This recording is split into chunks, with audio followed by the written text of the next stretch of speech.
Welcome to another episode of China Update, where I provide you guys with the most up-to-date political, economic and geostrategic analysis on the world's number 2 economy. My name is Tony. Let's jump in. Okay, happy Sunday everybody. It's the weekend, so we have a foreign policy heavy video today, but we should touch on one brief thing related to the economy before we move into the main developments. Over the weekend, UK-based Reuters, citing 3 unnamed sources, broke the news that China's financial regulators have invited some of the world's biggest investors to a rare symposium next Friday, quote, seeking to encourage foreigners to keep investing, end quote. The sources say that the meeting will focus on the current conditions of US dollar-denominated investment firms in China and the main challenges facing them. If this is true, we will need to follow the meeting very closely. It is indeed a very rare move, and it's curious why Beijing is doing it now. Some commentators argue that it's an indication of desperation. Others say that it's a welcome sign of more openness to feedback. We will need to see if the event happens and what the outcomes of it are. First up, for the main episode for today, however,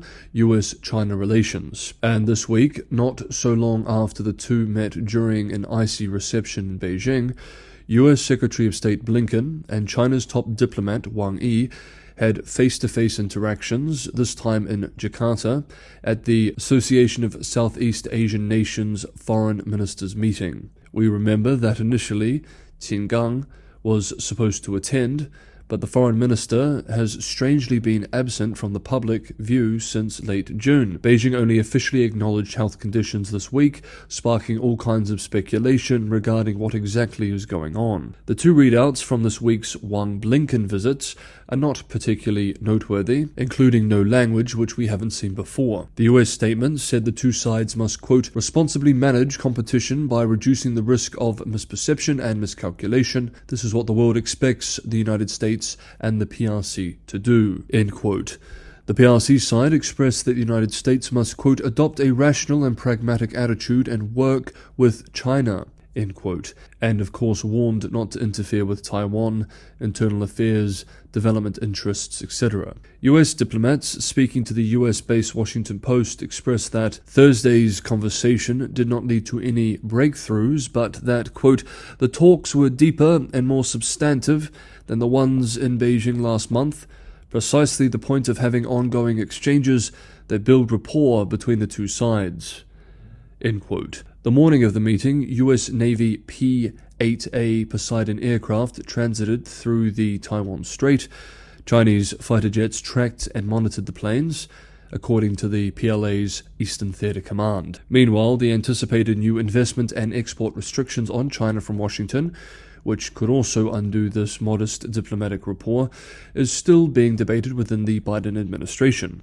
US-based New York Times reports that the administration appears to have landed on a narrowly tailored measure, which would require companies to report more information to the government about their planned investments in China, while prohibiting investments in a few sensitive areas with military or surveillance applications. One official who has a voice in the ongoing restrictions debate is Commerce Secretary Gina Raimondo, who is also expected to visit the PRC in September. Revelations this week may put her in a more hawkish mood in these considerations, however. This week, US media reports that Chinese hackers, exploiting a gap in Microsoft's cloud, hacked email accounts of Commerce and State Department officials, including Raimondo's, who is a cabinet-level official.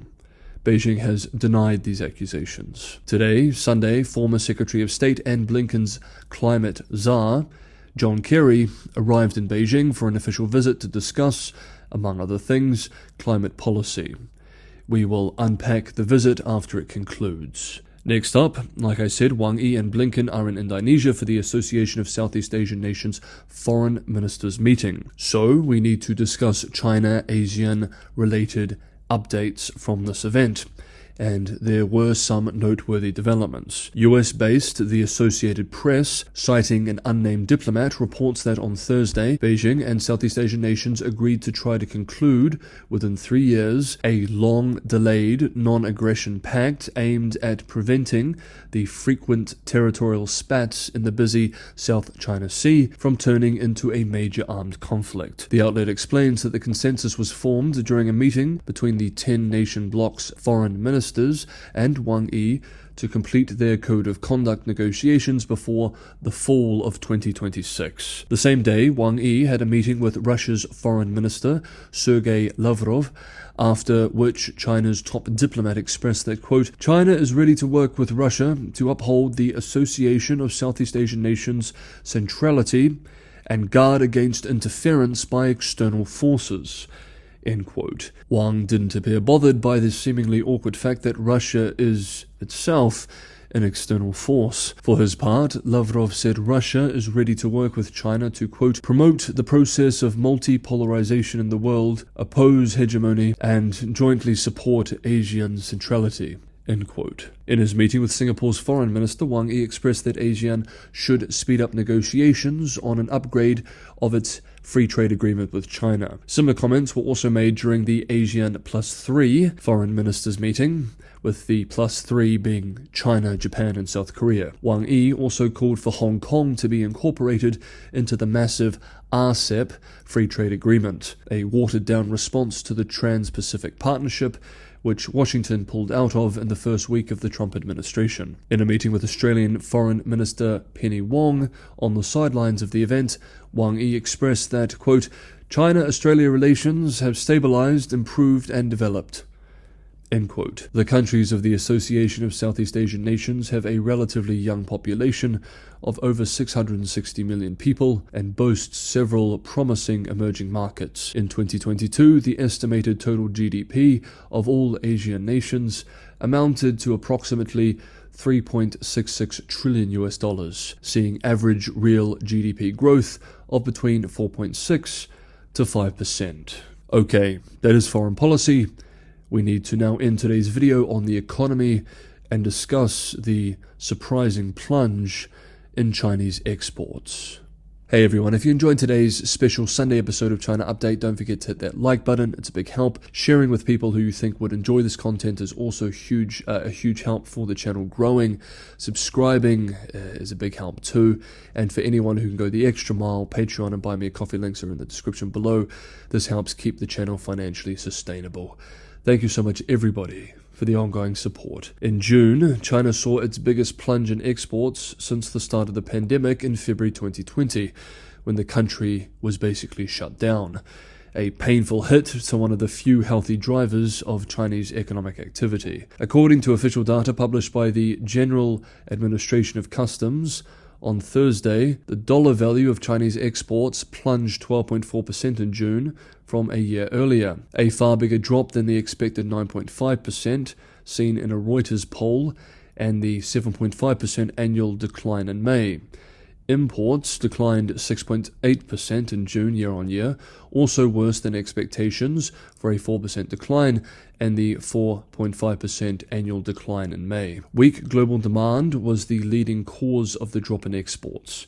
Regarding the reduction in imports, Lloyd Chan, senior economist at Oxford Economics, explains, quote, this decline was largely driven by falling commodity prices as global supply shocks fade away. Indeed, in seasonally adjusted terms, we estimate that import volumes rose 4% month-on-month in June, up from 0.3% growth in May. End quote. Adding, however, that imports are expected to remain weak in the coming months due to the ongoing housing crisis and external headwinds.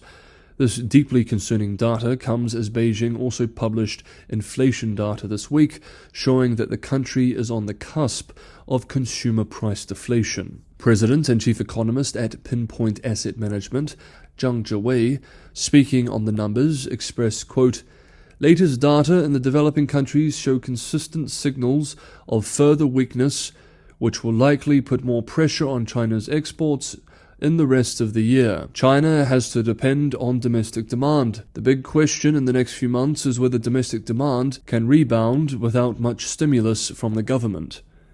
End quote. Hao Zhou, economist at Guotai Junan International, expressed similar sentiment, saying, quote, "Looking ahead, the headwinds facing the external sector remains strong, with calls for policy support towards the domestic demand." End quote. Analysts at Capital Economics told clients, quote, "With the global downturn in goods demand continuing to weigh on exports, we think exports will decline further for now before bottoming out towards the end of the year." End quote. There was one particularly notable trend in the export data too. The share of China's exports to the advanced economies of the world, as well as to Southeast Asia, is falling, while the share of exports to Latin America, the Middle East, Africa, and especially Russia continue to rise. Okay, that is today's special Sunday episode of China Update. Thank you so much everybody for watching. Have a wonderful Sunday. And I will see you all tomorrow.